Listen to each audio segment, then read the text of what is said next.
All right, good morning. This is Pastor Brian Anderson with another daily devotion. We are in Matthew chapter 6, verses 1 to 18.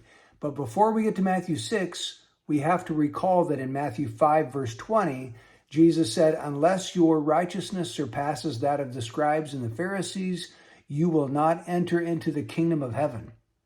Now, Jesus goes on to expand on that idea in Matthew chapter 6, one chapter later, verses 1 to 18, and he tells us that our motive for our righteous acts must be different than the motive that the scribes and the Pharisees had. Now, there's a beautiful structure in Matthew chapter 6, verses 1 to 18. In the very first verse, Jesus kind of lays out the thesis statement, which is the broad overarching principle. And then in verses 2 through 18, he's going to unpack that thesis statement and help us to really understand and see it in all of its glory. Now, verse 1 says, "Beware of practicing your righteousness before men to be noticed by them. Otherwise, you have no reward with your Father who is in heaven." So we have to beware of practicing our righteousness before men to be noticed by men. And then after Jesus tells us that, he tells us that there are three different forms of righteousness that he had in mind when he was talking about this. The first one is giving, the second one is prayer, and the third one is fasting.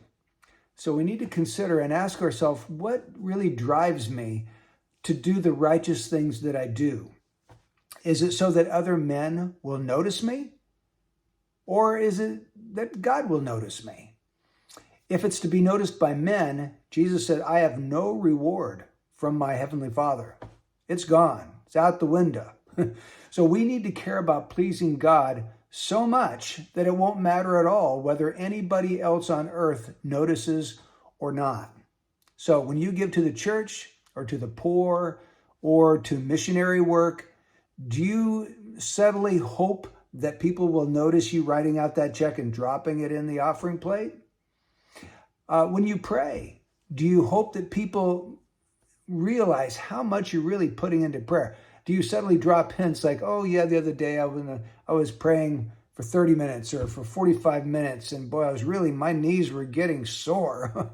Or when you fast, do you find ways to let people know that you're fasting because you want them to be impressed by your spirituality?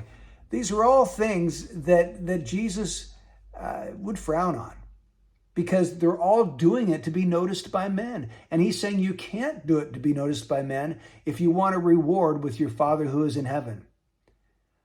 So I think the bottom line is, let's examine our motives. Why do we do the good and the righteous things that we do? What's the bottom line? What's driving us to do that? And if we find out that some of our motivation is rotten, let's take that rotten motivation to the Lord, confess it to him as sin, ask him to forgive us and to cleanse us from all unrighteousness. Hope that's helpful. Hope that's encouraging to you today. May God richly bless you.